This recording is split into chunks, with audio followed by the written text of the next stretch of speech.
এই পৃথিবীর বুকে এমন কিছু দেশ আছে যাদের জন্ম হয়েছে শুধু মানচিত্রে নয়, জন্ম হয়েছে রক্ত, কান্না আর অগণিত ত্যাগের বিনিময়ে। বাংলাদেশ তেমনও একটি দেশের নাম। বাংলার ইতিহাস আজকের নয়, এটা হাজার বছরের পুরনো। বঙ্গ সমতট, হরিকেল নদী আর সবুজে ঘেরা এই জনপদ ছিল সভ্যতার এক উজ্জ্বল কেন্দ্র। পাল রাজাদের সময় এখানে গড়ে ওঠে জ্ঞান চর্চার স্বর্ণযুগ।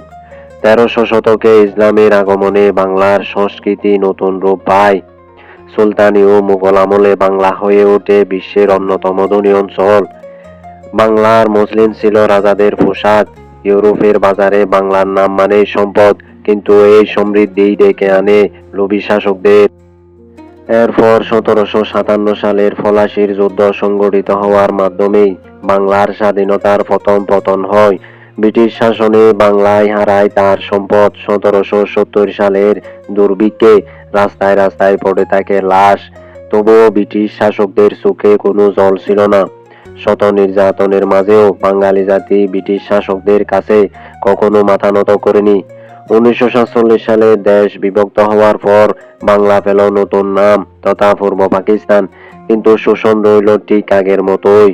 1952 সালে ভাষা কেড়ে নেওয়ার জন্য চেষ্টা করা হলো, আর তখনও ইতিহাসে লেখা হলো 52-এর ভাষা আন্দোলন।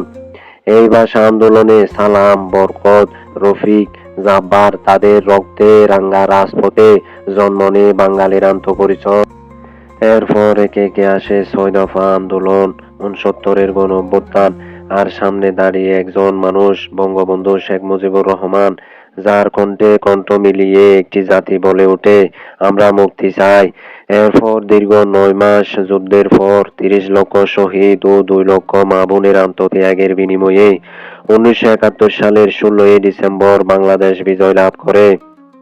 লাল সবুজের পতাকা উড়ে স্বাধীন আকাশে বাংলাদেশ জন্ম নেয় একটি আত্মমর্যাদাশীল জাতি হিসেবে। বাংলাদেশের ইতিহাস কোনো বইয়ের পাতায় সীমাবদ্ধ নয়। এই ইতিহাস বয়ে চলে প্রতিটি শহীদের রক্তে, প্রতিটি মায়ের চোখের জলে। এই দেশ বাঙালি জাতির অহংকার ও পরিচয়। এই ইতিহাস ভুলে গেলে বাঙালি জাতি নিজেদেরকেই ভুলে যাবে।